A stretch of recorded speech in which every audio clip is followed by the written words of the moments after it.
संत 10 सबही मदमाते कोई न जाग, संगहि चोर घर मूसन लाग। योगी माते योग ध्यान, पंडित माते पढ़ पुराण। तपसी माते तप के भेव, सन्यासी माते करिहम मेव। मुल्ला माते पढ़ मुसाफ, काजी माते दय निसाफ। संसारी माते माया के धार, राजा माते करिहंकार। माते सुखदेव उद्धव अक्रूर, हनुमत माते लय लंगूर। शिव माते हरिचरण सेव, कल माते नामा जयदेव। सत्य सत्य कहें सुमृत वेद, जस रावण मार्यो घर के भेद। चंचल मन के अधम काम, कहीं कबीर भज राम नाम। कबीर साहब की पार दृष्टि थी। वह जो गलत समझते थे कहने में संकोच नहीं करते थे, लेकिन सबका आदर करते थे। कबीर साहब रूढ़ सांप्रदायिक नहीं थे कि जिसको पकड़ लिया सड़ी गली बात हो तो पकड़े रहे, और जिसको नहीं माना तो उसको तिरस्कृत करते रहे।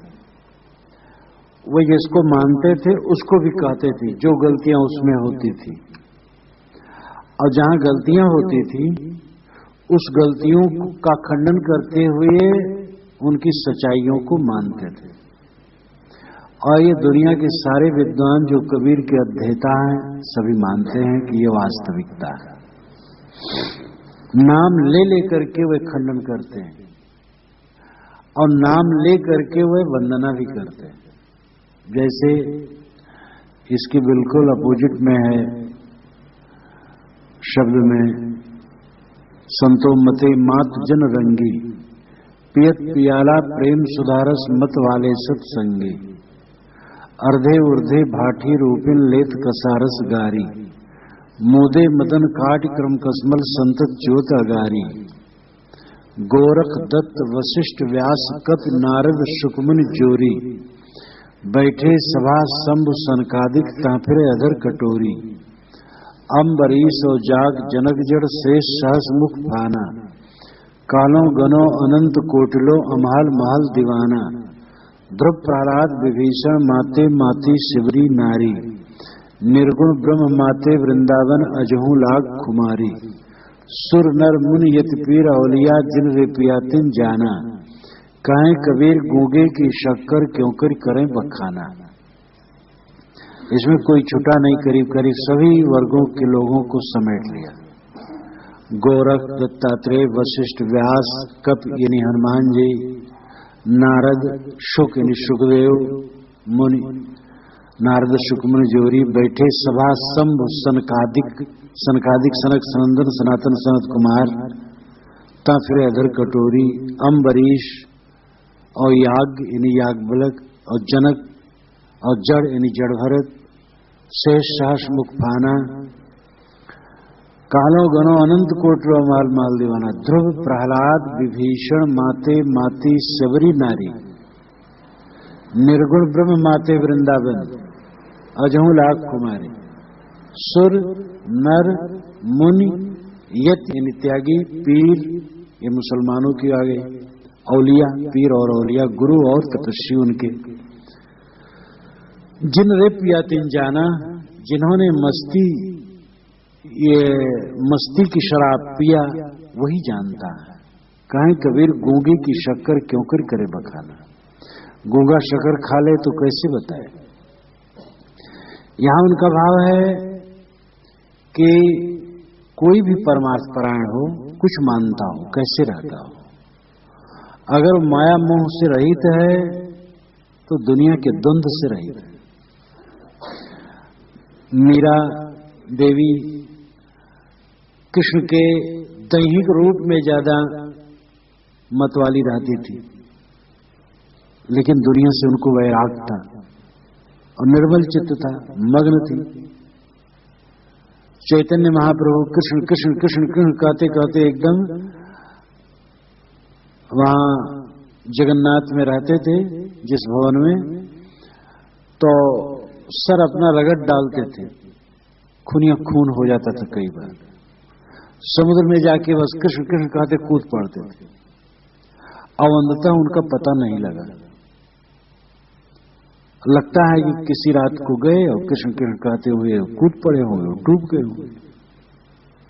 मीरा भी द्वारिका में समुद्र के उछाल तरंगों में बस कृष्ण कृष्ण कहते कूद पड़ी और उसमें भाग गई। तो अब ये अति है, लेकिन मतलब यह है कि कोई विधा हो, ब्रह्म ज्ञान हो, ईश्वर ज्ञान हो, भक्ति हो, किसी प्रकार का हो, जिनमें सच्ची लगन रहती है तो उनमें दुनिया से वैराग्य होता है। एक काल्पनिक ईश्वर अपने से अलग मान करके उसमें तदाकारता जिसकी होती है, दुनिया में वैराग होने से दुनिया की तो हंस खंस नहीं रहती है उसको। अभी अलग बात है कि जिस ईश्वर को खोज रहा है वो बाहर नहीं है, वो आत्मा है, आत्मा को नहीं पहचानता, भटक रहा है, उस हिस्से में तो भटक रहा है, लेकिन फिर भी दुनिया के झंझट में नहीं है, राग द्वेष में नहीं है। तो साहब ऐसे सभी साधकों का आदर करते हैं। इस पद में जो मैंने अभी कहा, संतो मते मात जनरंगी, सबका उन्होंने आदर किया, लेकिन गलतियों को ही बताते हैं, क्योंकि गलतियों को बताए बिना सत्यासत्य निर्णय नहीं होता। ऑपरेशन भी खूब करते, नाम ले लेके ऑपरेशन करते, तथ्य बताना जरूरी है। तो कबीर साहब कोई संप्रदाय नहीं थे कि जिसको मान लिए बस पूंछ पकड़े रहे और उसका निर्णय न करें, और जिसको नहीं माने तो उसको संस्कृत किए रहे। वे सबको आदर देते हैं। अब वेद ही है, बीजक में अनेक बार वेद का खंडन कर दे, वेद के तेप दो फंद पसारा, वेद के तेप दोनों जाल है, लेकिन इसी में कहते हैं स्मृत वेद सत्य सत्य कहें, स्मृत वेद अस्मृत वेद सही कहते हैं। जाके मुनिवर तप करें, वेद थके गुण गाए, सोई देव सिखापना कोई नहीं पतिया। जिसके लिए मुनिजन तपस्या करते हैं और वेद गुण गा के थकते हैं, वही उपदेश मैं कर रहा हूं, कोई विश्वास नहीं कर रहा। ये मजबूरी सबके सामने रही है। महापुरुषों ने कहा, कितने लोग चलते हैं। वेद व्याग में तो नाम एक कश्चित शृणोतिहा धर्मादर्थस्य कामस्य कस्मात धर्मोन सेव्यते। मैं दोनों हाथों को ऊपर उठा करके कहता हूं, लेकिन मेरी बातों को कोई सुन नहीं रहा। धर्म से ही भोग और धन सब मिलता है, क्यों धर्म का सेवन नहीं करते। गोस्वामी जी ने कहा, रामायण अनुहर्त सिख जग भव भारत रूप, तुलसी सटकी को सुने कल कुचाल पर प्रीति। रामायण के अनुसार शिक्षा देता हूं कि भाई भाई से प्रेम रखो, लेकिन जग भव भारत रूप, जगत के लोग तो महाभारत के समान हो रहे हैं, भाई भाई बैर कर रहे हैं। तुलसी सटकी को सुने, ये तुलसीदास सट की कौन बात सुनता है, कल कुचाल पर प्रीति। तो ये सभी संत खींचे, ये दुनिया के लोग मान नहीं रहे। आज भी वही बात है, इतनी बड़ी कॉलोनी घूम करके बताओ कौन सुनने वाला है। कोई पात्र होता है तो कबीर साहब ने वेदों का आदर किया और गलत कहा। अगर कोई कहे कि वेद में लिखा है जात बड़ी होती है, जन्म से आदमी बड़ा होता है, साहब कहते मैं वेद नहीं मानता। और वेद का जो रहस्य है स्वीकारते, सोई देव सिखा अपना कोई नहीं पतिया है। कोई गुरज्ञानी जगत उलट वेद बूझे, कोई श्रेष्ठ ज्ञानी है जो जगत से लौट करके वेद को समझे। अब कितनी आस्था है। तो प्रायः लोगों में दोष होता है कि जिसमें पड़ गए गंदी बात भी सड़ी बात भी चिपकाए रहते, उस पर निर्णय नहीं करते, और जिसको नहीं मानते उसकी अच्छाई को भी काटते रहते। साहब ऐसे नहीं थे, इसीलिए उनका निरालापन, और इसीलिए इतना झाड़ फटकार बोलने वाला, इतना डांटने वाला, नाम ले लेकर के खंडन करने वाला, और संत शिरोमणि माना जाता है, सभी वर्गों में माना जाता है। जाकर के देखो साधु सन्यासियों के मठों में उनके नाम, उनकी साखियां दोहे कितने लिखे हुए हैं। पंजाब और जगहों में जाकर के देखो। जैनों और बौद्धों के गीत हिंदुओं के, सनातन धर्मियों के मंदिरों में और सनातन धर्मियों के गीत जैनों बौद्धों के मंदिरों में नहीं गाए जाते। कवि साहिब भजन सब जगह गाए जाते हैं। सब मानते हो सब। एक बौद्ध ने, बड़े विद्वान ने कहा, हंसते हुए कहा, उन्होंने बुद्ध की भी आलोचना की। तो ये कबीर साहब की मस्तानगी थी, सबको कहते थे और सबको आदर देते थे। और यही बात अगर सब में आ जाए तो सारा कूड़ा कचरा हट जाए और सार्वभौमिक दृष्टि आ जाए। अब वेद में पढ़े हो, वेद के नीचे पीछे सटे हैं, कुरान वाले में सटे हैं, बाइबल वाले बाइबल में सटे हैं। साहब कहते सब आदरणीय हैं और कहीं भी गलत बात हो नहीं मानना चाहिए। ये बात आ जाए तो सांप्रदायिकता ही मिट जाए। यहां पर साहब खंडन करते हैं। माते सबही मद माते, मद नाम मदिरा, मद नाम नशा। मदिरा पी करके सब मतवाले हो गए। सबही मद माते, कोई न जाग, कोई जाग नहीं रहा। संगही चोर घर मूसन लाग, संगही में चोर है और घर मूसने लगा। मूसना चुराना।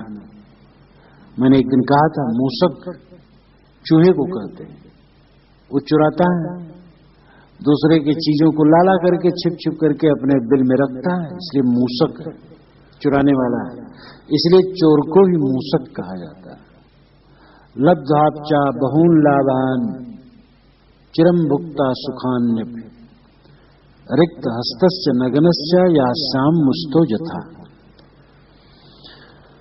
बहुत लाभ प्राप्त किया दुनिया में और बहुत काल तक इंद्रियों के सुख को भोगा, लेकिन अंत में खाली हाथ नंगे बदन उसी प्रकार जाना पड़ेगा जैसे किसी का सब कुछ चुरा लिया गया हो, छीन लिया गया हो और नंगे खदेड़ दिया गया हो।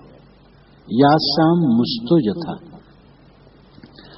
तो हमारे घर में मूसन लाग, मूसक, ये मन हमारा मूसक, हमारे दुर्गुण, हमारे दुर्व्यसन, हमारे दुराचार मूसक। हम मत में मतवाले, हमारा मन ही हमें भटका रहा, हमारा मन ही हमारा ज्ञान धन मूस रहा है, चुरा रहा है। अब इसके बाद वह नाम लेते, नाम ले लेके कहते हैं योगी माते योग ध्यान। अब योग है, सारे मद को उतारने वाला योग है और योग ही लेकर के माते, रेचक पूरक कुंभक ही नहीं, अनेक शारीरिक कष्ट, नेति धोती कपाली कुंजली क्रियाएं करते हैं, हठ योग साधते हैं। और हठ योग में कल्याण की बात तो कम, दिखावा ज्यादा। कई जमीन खोद करके गुफा बनाए, उसमें जाकर के बैठ गए, ऊपर से पटवा दिए, लकड़ी रखवा करके प्रसिद्धि हुई भाई। 3 दिन या 20 घंटा या 25 घंटा समाधि में बैठे रहे, खूब पूजा चढ़ा, खूब प्रसिद्धि हुई। हाट बाजारे लावे तारी, कच्चा सिद्धि माया प्यारी। साहब कहते हाट बाजार में ध्यान लगाते हैं, एक कच्चा सिद्ध है, इनको माया प्यारी है, ये कोई योगपन नहीं है। तो योगी लोग माते कि हम बड़े भारी ध्यानी है, योगी है, हम श्रेष्ठ है। श्रेष्ठ तो सब है, ध्यान भी श्रेष्ठ है, ज्ञान भी श्रेष्ठ है, कर्म भी श्रेष्ठ है, लेकिन अतिशयोक्ति करने से वो श्रेष्ठ ही गलत हो जाता है। दूसरे पर ध्यान ही न देना। कर्मी लोग कर्म पर जोर दिए, कर्म के अतिरिक्त कुछ नहीं है। मीमांसकों ने तो यहां तक कह डाला, जैमिन जो महान आचार्य मीमांसा के, उन्होंने कहा है कि परनिष्ठित ब्रह्म मान लिया गया, अक्रि ब्रह्म तो अनर्थक है। अक्रियार्थम, अक्रि अनर्थक है।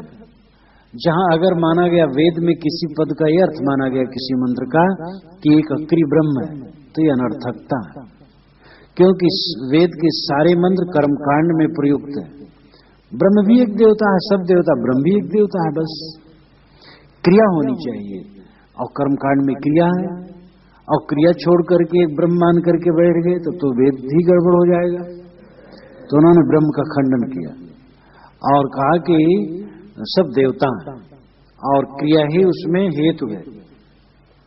तो उन्होंने ज्ञानियों का कस के खंडन किया और ज्ञानियों ने कर्मियों का खंडन किया और भक्तों ने इन दोनों का खंडन किया, इन दोनों ने भक्तों का खंडन किया। और कर्मी ने भक्तों का कैसा खंडन किया? कभी कभी मैं कहा करता हूं, वेदैर विहीनस्य पठन्ति शास्त्रम शास्त्रेण हीनाश्च पुराण पाठा पुराणहीना कृष्णो भवन्ति भ्रष्टास्ततो भागवता भवन्ति। मजाक उड़ाया। जो वेद को नहीं पढ़ना जानता वो शास्त्रों को पढ़ता है, जो शास्त्रों को नहीं पढ़ना जानता वो पुराणों को पढ़ता है, जो पुराणों को नहीं पढ़ना जानता वो खेती करता है, और जो सब प्रकार से भ्रष्ट हो जाता है भगवान का भगत हो जाता है। भ्रष्टास्ततो भागवता भवन्ति। तो सब मद में मात गए, एक चीज को पकड़ लिए बस उसी में सब कुछ है और दूसरे को नजरअंदाज कर दिए। योगी माते योग ध्यान, योगी लोग योग और ध्यान में ही मत वाले हो गए और समझ लिए यही सब कुछ है, दूसरे पर ध्यान ही नहीं दिए। पंडित माते पढ़ पुराण, पंडित पुराण पढ़ करके मत वाले हुए। बैठा पंडित पढ़े पुराण, बिन देखे का करे बखान। साहब ने मजाक उड़ाया है पंडितों का और पंडितों का आदर किया है। कहीं कबीर हम जात पुकारा, पंडित हुए सो ले बिचारा। यही उनकी विशेषता है, वो कहने में नहीं चूकते, गलत है तो कह देते, लेकिन अच्छाई को कभी भी नजरअंदाज नहीं करते। पंडित सो बोलिए हितकारी, पंडित से हितकारी वचन को मूर्ख से रहिए चकमारी। वो आजकल के नेताओं की तरह होते कि ब्राह्मण क्षत्रिय वैश्य ये तीनों को हटा दो, ऐसे वो नहीं थे। वो सबको मानते थे और सबको फटकारते थे। बिहार के एक पंडित जी रहे, जब बीजक पाठ होने लगे खूब मस्त हो जाए, कहे महाराज अब हम लोगों की मरम्मत हो रही है, अब आप लोगों की मरम्मत हो रही है। साधु गिरी साहब ने कहा है, टोपी पहरे माला पहरे छाप तिलक अनुमाना साखी शब्द गावत भूले आत्म खबर न जाना। घर घर मंत्र देत फिरत है महिमा की अभिमाना गुरु लोगों का, घर घर मंत्र देत फिरत है महिमा की अभिमाना गुरु सहित से सब बूढ़े अंतकाल पछताना। तो पंडितों पर, गुरुओं पर, साधुओं पर, मौलवियों पर सबको कहते हैं तो खूब मगन हो जाए। वो बैठे रहे अलग तो कहें देखो महाराज आप लोगों को बाबा आप लोगों पर डंडा पड़ रहा है, जब पंडितों पर आए तो हम लोगों पर पड़ रहा है। तो पंडित माते पर पुराण, पंडित लोग पुराण पढ़ करके मत वाले हुए।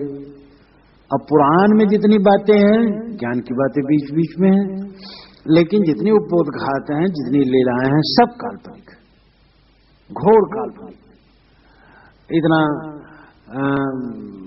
इतनी लंबी आग, इतना ये, इतना वो, इतना लंबा शरीर और क्या क्या, तुरंत तुरंत उनको मार डाला, श्राप दिया, बस वो मर गए, बस जिला दिया। ब्राह्मणों का दबदबा कायम करने के लिए पंडितों ने पुराणों में खूब लिखा है, दान पुण्य सब ब्राह्मणों को दो, और ये क्या नहीं कर सकते हैं, फूंक मार दे सारा संसार भस्म हो जाए। इसका दबदबा खूब पुराणों में रखा है। पंडित माते पढ़ पुराण, पंडित लोग पुराण पढ़ करके मत वाले हुए और गलत सही बात प्रतिपादन करते, समाज में अतिशयोक्तियों से भरी हुई बातें जो कहीं से बिना सिर पैर की बातें। राजा सगर की पत्नी को 60,000 बच्चे पैदा होते भये, 60,000 बच्चे कहीं पैदा होते। राजा प्रवृत्त 11 अरब वर्ष राज करते रहे। वेद के ऋषि कहते जीवीम सतम 100 वर्ष समझिए, 11 अरब वर्ष राज कैसे कर सकते हैं? तो साहब कहते पंडित माते पढ़ पुराण, तपसी माते तप के भयो, तपसी लोग तप के भयो भेद रहस्य एक एक बारी की खोज खोज करके उसी माते पंचग्नि तापना, चारों तरफ आग जला लेना, ऊपर से सूरज, ये पंचग्नि। ज्येष्ठ के महीने में चारों तरफ आग जला लेना, खुले आकाश में बैठना तो चारों तरफ की आग और एक ऊपर सूरज की आग, इसको पंचग्नि कहते हैं। कोई 51 आग, 51 जगह आग जला करके बीच में बैठते, थोड़ा दूर दूर जलाते हैं लेकिन जेठ में बस तापते हैं। और जलसैन लेते हैं ठंडी में, जबकि लोग कमरे में रजाई ओढ़ते हैं तो वो जल में पड़े रहते हैं। कांटे पर सोते हैं, ऊर्ध्व भाव रहते हैं, पैर को ऊपर बांध करके नीचे लटकते हैं। रामायण में, वाल्मीकि रामायण में जो तपस्वियों का वर्णन है बड़ा विकट है, मैंने रामायण रास में दिया है। ये पूरा काल से रहा है। बुद्ध के पहले अनेक ऐसे तपस्वी होते थे जो अंततः कुछ नहीं मानते थे, भौतिकवादी होते, लेकिन घोर तपस्या करते थे। ये समझ में नहीं आता है कि वो क्यों तपस्या करते थे। तपस्या का प्रचलन बहुत था। तो तपसी माते तप के भेव, तपस्या के रहस्य में एक एक बारी की खोज करके तपस्वी उस हिम्मत वाले हुए और होशवास नहीं किए कि आखिर इतना क्यों। मेहनत करे लेकिन काम का मेहनत करे। जैसे हमें चौक जाना है तो यहां से हम बमरौली चले जाएं और बमरौली से आगे चल करके कहीं जमुना पार जाएं और जमुना पार हो करके नैनी जाएं और नैनी से चौक आए, तो ये मेहनत से कोई मतलब तो नहीं हुआ। मेहनत करे तो लाभ हो। यहां सीधे चौक बहुत नजदीक, वहां चले जाएं। तपस्या का मतलब यही है कि भूख प्यास लगे तो सह ले, अगर कहीं देरी से मिल रही सह ले। अब वो दिनों दिन रात दिन उपवास करना, कहीं कोई कष्ट हो जाए सह ले, अब शरीर ही को संताप देना, तो कहीं नहीं बिस्तर मिला जमीन ही में रह ले, ये कांटे पर सोना, ये कौन समझदारी है। तो तब करना चाहिए कष्ट सहन, लेकिन अनावश्यक कष्ट सहन करना उससे क्या फायदा है। वेद प्रामाणम कश्चित कर्तृवाद स्नाने धर्मेच्छा जातिवादाव लेप संतापारंभा पापहाना चेत ध्वस्त प्रज्ञानाम पंचलिंगानि जाड़े। धर्म कीर्तन ने एकदम फटकारा है। ये 5 बातों का है मूर्खता की निशानियां, जिनकी अकल मारी गई है उनकी मूर्खता की निशानियां। वेद प्रामाणम, किसी शास्त्र को स्वतः प्रमाण मान लेना, उसमें जो लिखा सो सच। वेद प्रामाणम कश्चित कर्तृवाद, इस जगत को किसी ने बनाया होगा। कश्चित कर्तृवाद स्नाने धर्म इच्छा, स्नान मात्र से धर्म की पूर्ति हो गई। स्नाने धर्म इच्छा जातिवादावलेप, जन्म से कोई छोटा और बड़ा होता है। संतापारंभा पापहाना चेत, शरीर को संताप देने से पाप का नाश होता है। ध्वस्त प्रज्ञानाम, जिनकी प्रज्ञा ध्वस्त है, जिनकी अकल मारी गई। पंचलिंगानि जाड़े, उनके जाड़े नाम मूर्खता की, पंचलिंगान नाम 5 निशानियां, एकदम बिल्कुल कटखंड। उसमें तप की बात भी आई कि शरीर को तपा करके इस प्रकार जला करके क्या फायदा। लेकिन तपसी माते तप के भी हो, सन्यासी माते कर हम में हो, सन्यासी लोग हम में हो। अहम ब्रह्मास कहा के माते, और अहम ब्रह्मास मूल रूप में बहुत बढ़िया है, मैं ब्रह्म हूं, मैं श्रेष्ठ हूं। याज्ञवल्क्य ने कहा है कि देवता कभी नहीं चाहते कि कोई समझे कि मैं ब्रह्म हूं। देवता मनुष्य को अपना पशु बनाए रखना चाहते हैं। जैसे एक एक मनुष्य को पालने के लिए बहुत पशु होते हैं, बहुत पशु मनुष्य पालता है अपनी रक्षा के लिए, तो ऐसे बहुत मनुष्य मिलकर के एक एक देव की उपासना करते हैं। लेकिन एक पशु भी मनुष्य के हाथ से चला जाए तो उसको कष्ट होता है। ऐसे एक आदमी भी देवताओं के हाथ से निकल जाए और अपने को मान ले मैं ब्रह्म हूं, मैं ही श्रेष्ठ हूं, तो देवताओं को अखरता है। तुम देवताओं के पशु मत बनो। ये बृहदारण्यक उपनिषद में आया है। अब तो उपनिषद सौरभ छप गया है, 4-6 दिन में आ जाएगा। तो देवताओं के पशु मत बनो, मैं ब्रह्म हूं इसको समझो। तुम स्वयं ब्रह्म हो, तुम स्वयं देवता हो, तुम स्वयं श्रेष्ठ हो। ये याज्ञवल्क्य ने बृहदारण्यक उपनिषद में कहा है। बृहदारण्यक उपनिषद ही याज्ञवल्क्य का प्रवचन माना जाता है। शतपथ ब्राह्मण के आखिर में अवलक से उपनिषद बन गया है। तो हम ब्रह्मास्मि, मैं ब्रह्म हूं, मूल रूप में ये वचन बहुत बढ़िया है। लेकिन मैं ब्रह्म हूं ऐसा मान करके अहंकार करना और दूसरे हेठ समझना, ऐसे ऐसे सन्यासी हैं जिनका नमस्कार करो तो ताकेंगे नहीं, ताकना भी उनको बुरा लगता है। जब हम अपने साधुओं के साथ 74 में हरिद्वार में एक बड़े मठ में गए तो एक महात्मा बहुत आदर भाव किए, कहे महाराज यहाँ के स्वयं सन्यासी थे लेकिन विचारवान थे, महाराज यहाँ ऐसे ऐसे सन्यासी हैं कि जिनका आप नमस्कार करें तो आंख से ताकेंगे भी, ताकना भी समझते हैं कि हम छोटे हो जाएंगे। प्रत्याभिवादन करना तो दूर है, प्रत्याभिवादन तो करेंगे ही नहीं, प्रति नमस्कार तो करेंगे ही नहीं, वे ताकेंगे भी नहीं। तो इस प्रकार के सन्यासी माते करे हमें, सन्यासी अहंकार करके माते कि मैं बड़ा हूं। वो ब्रह्म ज्ञान का जो सार अर्थ है उसका आचरण नहीं करते। मैं ब्रह्म हूं, आत्मा हूं, अपने आत्मा में स्थित होना, इसका अभ्यास तो नहीं, सांसारिक चीजों को लेकर के घमंड करेंगे। मैं बड़ा हूं, दूसरे नास्तिक है, मैं आस्तिक हूं। सन्यासी माते करी हमें, मुल्ला माते पढ़ मुसाफ, मुल्ला मुसाफ पढ़ करके माते, मुसाफ नाम कुरान, कुरान के कुरान ईश्वरी वचन है, उसको जो मानता है उसी का कल्याण है, दूसरे कल्याण नहीं है। ईश्वर वचन केवल कुरान है, और जो कुरान को नहीं मानता है उसका कल्याण नहीं। मुल्ला माते पढ़ मुसाफ, काजी माते दे निसाफ, काजी इंसाफ, निसाफ नाम इंसाफ, न्याय देकर के माते। अब आज भी, आज से 1400 वर्ष पूर्व जो कानून था, कानून आज भी, और पूरी दुनिया के लिए जो अरब के लिए कानून था वो पूरी दुनिया के लिए कानून कैसे हो सकता है? इस्लामी देशी जो दूसरे हैं वही नहीं मान पा रहे हैं, कैसे माने? आज 14 अब मनुस्मृत के सारे कानून अगर आज लागू करो तो कहां लगने वाला है? मनुस्मृत में जैसे कहा गया कि अगर ब्राह्मण यज्ञ कर रहा है और धन की कमी हो तो शूद्रों के घर में से धन ले आवे, क्योंकि शूद्रों का सारा धन ब्राह्मण का ही। अब ये कानून है, मनुस्मृत में लिखा है।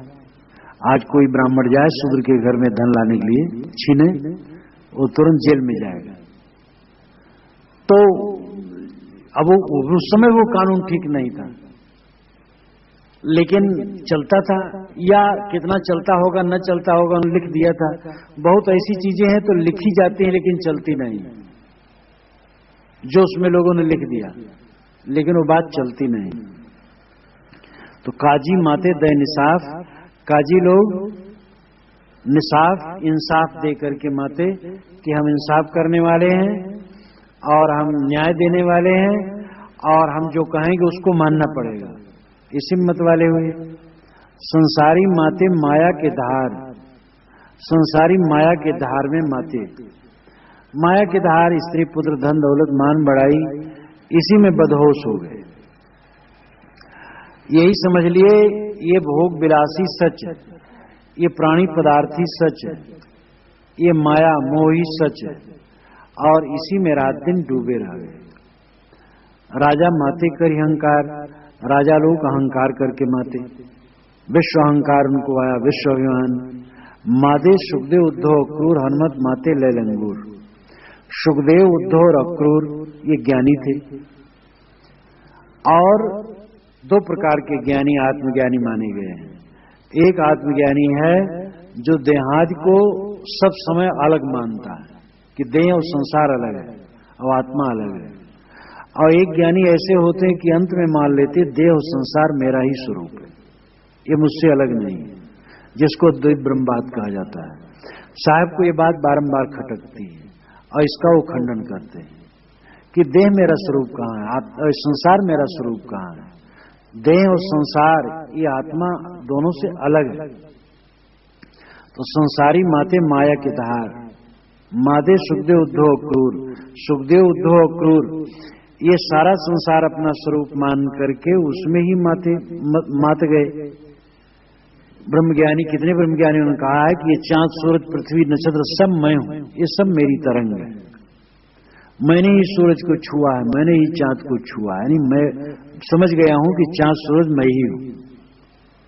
अब एक फुंसी हो जाए तो उसको अच्छा नहीं कर सकते हैं ब्रह्मज्ञानी, और सारे संसार का हर्ता करता अपने को मानने लगते हैं। अभिमानी करता हुए बैठे नाना ग्रंथ चलाया। तो माते सुखदेव उद्धव अक्रूर, हनुमत माते ले लंगूर, हनुमान जी लंगूर लेके माते, पूंछ लेके माते।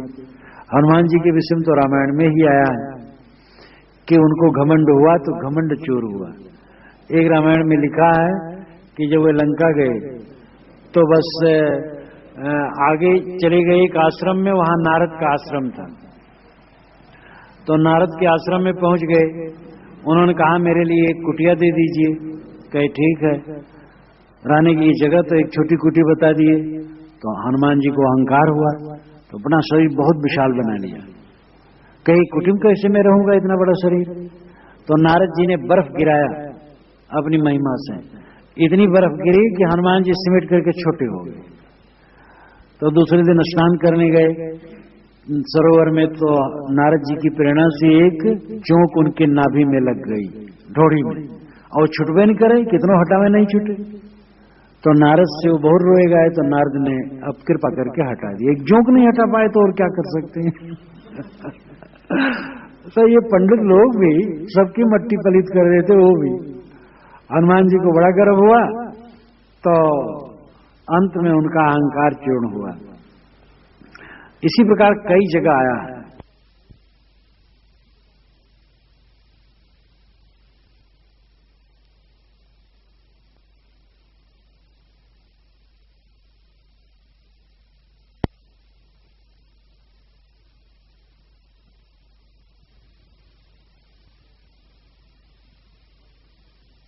और उनके अहंकार का मर्दन हुआ।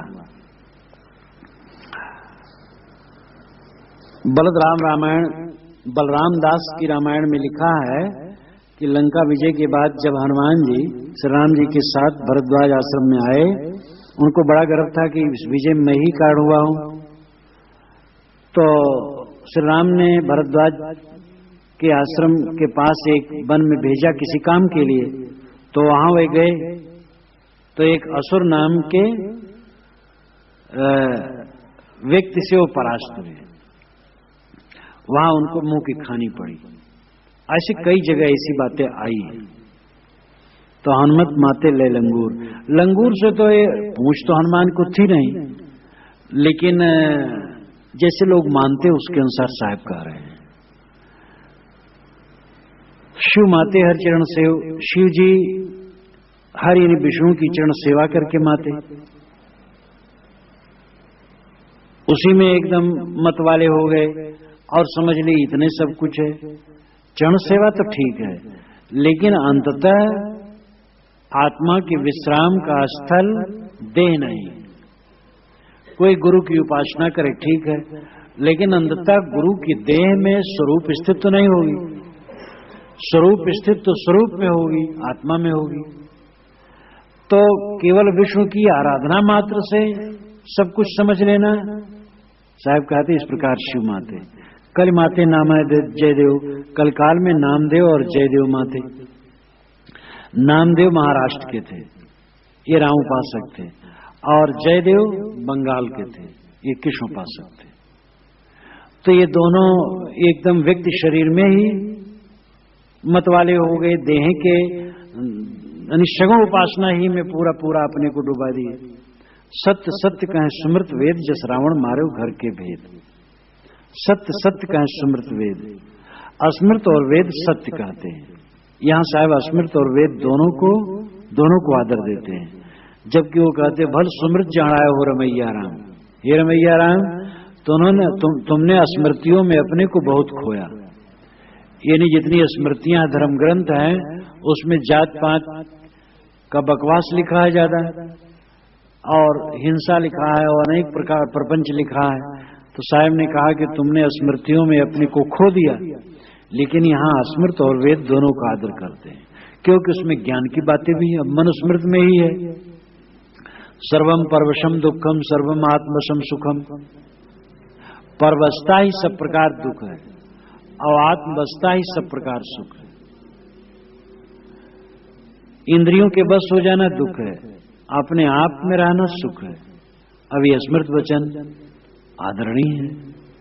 किसी की गलती होने की वजह से उनकी सब बात गलती नहीं, और किसी की अच्छाई के नाते उनकी गलत बात भी अच्छी नहीं। इसलिए गलत गलत है, अच्छा अच्छा है। सत्य सत्य कहें स्मृत वेद, अस्मृत वेद सही कहते हैं कि जस रावण मारे घर के भेद, जैसे रावण अपने घर के भेद से मारा गया, वैसे आदमी अपने अज्ञान से मारा जाता है। हमारे अंदर का अज्ञान, जैसे रावण विभीषण भेदिया न मिलता तो रावण शायद न मारा जाता। विभीषण भेदिया मिला राम को, तब राम रावण पर विजय किए। हमारे अंदर की कमजोरी ही हमारा पतन करती है। हमारे अंदर की कमजोरी न हो तो हमारा पतन नहीं हो सकता है। इसलिए साहब कहते हैं कि अस्मृत और वेद सही कहते हैं कि आदमी अपने स्वरूप की भूल से ही दुख पाता है। जैसे रावण अपने ही भेद से मारा गया, तैसे संगहि चोर घर मूसल लाग। हमारे हृदय ही में मन रूपी चोर है और हमें भटकाता है। चंचल मन के अधम काम, काहे कबीर भज राम नाम। साहब कहते चंचल मन का काम अधम है। चंचल मन का काम अधम होता है, वो बहिर्मुख होता है। इसलिए बहिर्मुखता छोड़ो और राम नाम भजो। राम नाम भजन मतलब जिसका नाम राम है, जो नाम राम नाम से व्यक्त किया जाता है, उस आत्म स्वरूप, उस चैतन्य स्वरूप, उस स्वरूप का भजन करो, चिंतन करो। मतलब है कि आत्मलीन हो। तो पूरे पद में साहब यही बताते हैं कि सब कोई बात को लेकर के मतवाले हो, उन्मत्त हो गए, नशा में डूब गए, धार्मिक क्षेत्र में आकर के, शुभ मार्ग में आकर के भी गलत अंशों को लेकर के उसी में अटक गए और मतवाले हो गए। और इसका मूल कारण यही कि हमारे मन का जो पर्दा है, हमारे मन का ज्ञान है, हमारे मन का भेद हम समझ नहीं पाते हैं और शुभ भी अशुभ हो जाता है। जो सही है वही गलत बना लेते हैं अपनी दुर्बुद्धि से, अपने अज्ञान से। इसलिए मन चंचल है, इसका काम अधम है और इस अधम मन को ठीक करो और राम नाम का भजन करो, अर्थात जिसका नाम राम है उस निस्वरूप में विश्राम रहो।